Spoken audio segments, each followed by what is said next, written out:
Clima, justiça. O que queremos? Justiça climática. Justiça climática já. Duas palavras ouvidas com mais frequência. Justiça climática está relacionada à justiça racial, social, intergeracional também. É por isso que não chamamos de ação climática e sim justiça climática. Duas palavras que poderiam definir o século. Não há justiça climática sem justiça racial, não há justiça climática sem justiça de gênero, não há justiça climática sem justiça queer. Mas o que exatamente mudanças climáticas têm a ver com justiça? Não estamos nisso juntos? Para entender o conceito de justiça climática, precisamos entender a injustiça, quem causa o problema e a quem ele mais afeta. Vamos primeiro ver quem são os responsáveis por poluir a atmosfera com CO2 e esquentar o planeta. Imagine que esse grão de arroz é 1 tonelada de dióxido de carbono. Em média, uma pessoa na Nigéria emite menos de 1 grão na atmosfera. Na Índia, 2 grãos. China, 7 grãos. Alemanha, 10 grãos. E nos Estados Unidos, 17 grãos. Em um ano, um americano polui quase 20 vezes mais que alguém na Nigéria. Mas o problema com o carbono é que ele fica preso na atmosfera por séculos. Ou seja, não estamos falando de quanto adicionamos a cada ano. Estamos falando de um acúmulo ao longo do tempo. Desde 1850, a soma é de 1.500 gigatoneladas. Queria colocar vários sacos de arroz na mesa para mostrar o tamanho do estrago, só que percebemos que precisaríamos de 3 milhões deles. O histórico das emissões conta por que países estão discutindo quanto tempo terão para cortar os níveis de poluição a zero. Grandes poluidores como China, Índia e Brasil parecem menos culpados quando consideramos que apenas recentemente se tornaram parte do problema.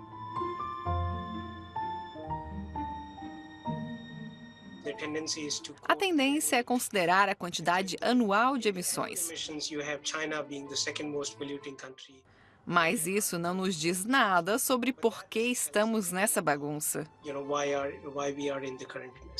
Prakash é um cientista político que estuda a justiça climática. Ele diz que países ricos não aceitaram quão injustas são as mudanças climáticas. É incompreensível. As desigualdades que nos trouxeram a crise climática atual são inacreditáveis e não se falou o suficiente sobre elas.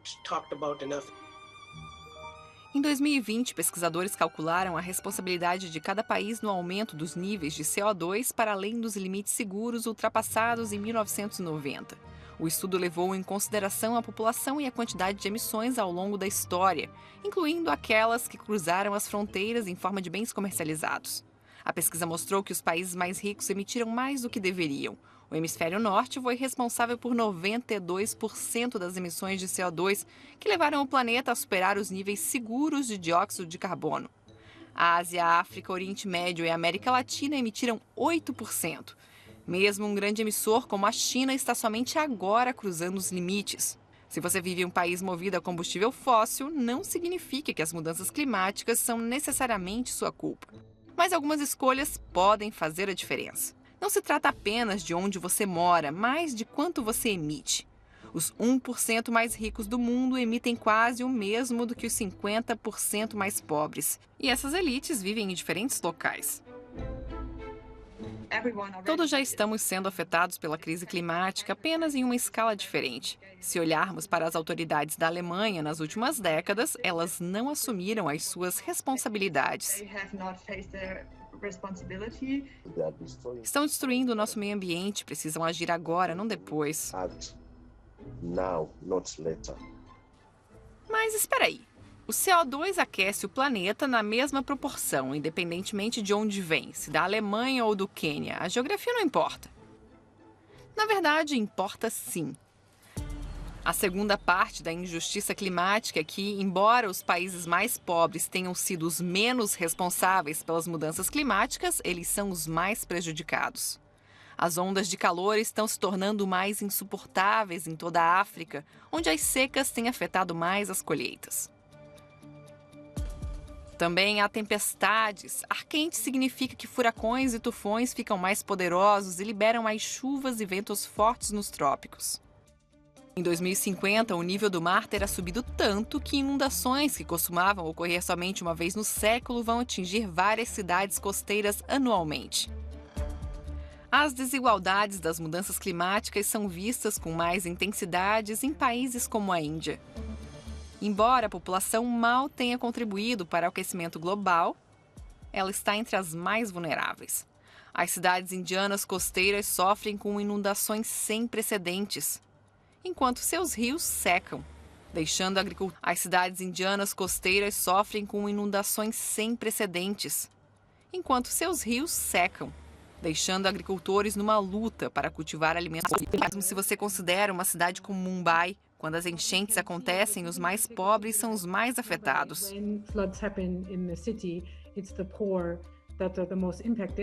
Payal Parekh é uma cientista climática que faz campanha em tempo integral por justiça. Crescer em um país como a Índia foi crescer com a desigualdade ao meu redor. E essa é essencialmente a conclusão: o mundo é muito desigual, e com as mudanças climáticas não é diferente. Essa desigualdade também é vista em países ricos. Pessoas negras e pardas em nações como Estados Unidos e Reino Unido são geralmente mais pobres que as brancas. Isso significa que elas também têm menos dinheiro para gastar com ar-condicionado, para se adaptarem às ondas de calor ou seguro contra inundações para a reconstrução após tempestades. Mas como tornar isso mais justo? Bom, os países poluidores podem primeiro fechar a torneira de CO2 e começar a remover a poluição da atmosfera. Poderiam pagar reparações pelo uso a mais de sua cota justa de emissões. Alguns países e empresas já estão pagando aos mais pobres para não derrubar florestas e, em vez disso, plantar árvores. Mas, em vez de usar esse carbono de forma econômica para quitar suas dívidas climáticas, eles estão usando como desculpa para continuar poluindo. Reparações climáticas devem fazer parte dessa discussão. E a dívida climática, em particular, é onde dividimos quem é responsável pelos tipos de mudanças ecológicas e climáticas que estamos vendo na sociedade.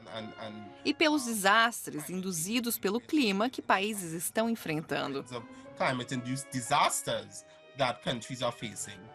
Este é Keston Perry, um economista político que estuda a justiça climática. Ele diz que reparações são necessárias para equilibrar a balança, mas não serão suficientes. É uma medida provisória. Precisamos ter uma conversa de mais longo prazo sobre o sistema econômico que alimentamos e cultivamos globalmente, e que resultou nesses tipos de desastres, e o que estamos fazendo para não apenas reformar esse sistema, mas revisá-lo totalmente.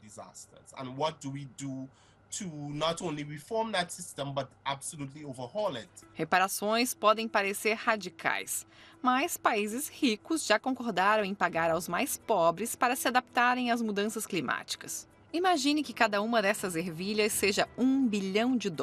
Os países ricos prometeram 100 bilhões por ano no financiamento do clima até 2020. Em 2018, eles deram 80 bilhões, mas a maior parte foram empréstimos, não doações. Estima-se que a ajuda real foi de cerca de 20 bilhões. Anualmente, não temos cumprido metas que os países do hemisfério norte estabeleceram para eles mesmos. Mas esse mecanismo de financiamento não foi feito para, de fato, resolver o problema. Outra abordagem leva a justiça climática ao pé da letra. Pede a responsabilização dos poluidores em tribunal.